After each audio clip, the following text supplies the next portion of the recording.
அப்பா நம்ம புத்துக்கு பக்கத்தில் இருக்கிற மரத்தில் ஒரு குயில் மாதிரி உட்காந்து கத்திக்கிட்டே இருக்குப்பா.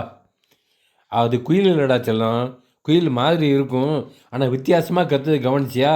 அதுக்கு செண்பக பறவைன்னு கிரேட்டர் கூக்கல் அப்படின்னு பெயர். நமக்கு பரம எதிரிப்பா.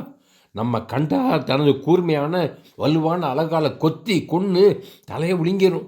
அதனால இன்னைக்கு நம்ம வீட்டை விட்டு வெளியில் போகாத என்றார் அப்பா. போங்கப்பா, இப்படி எதிரியை கண்டு பயந்துக்கிட்டே இருக்கக்கூடாது, தைரியமாக போய் ஃபேஸ் பண்ணணும்ப்பா. உனக்கு வயசாகி போச்சு, அதனால் ரொம்ப பயப்படுற.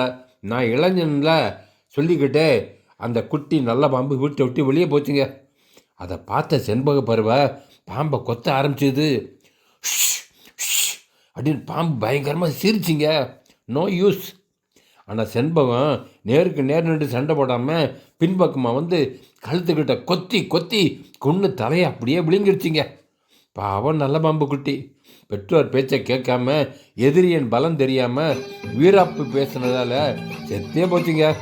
நீதிமொழிகள் 1:8, என் மகனே உன் தகப்பன் புத்தியை கேள், உன் தாயின் போதகத்தை தள்ளாதேன்னு பைபிள் அட்வைஸ் பண்ணுது ஃப்ரெண்ட்ஸ்.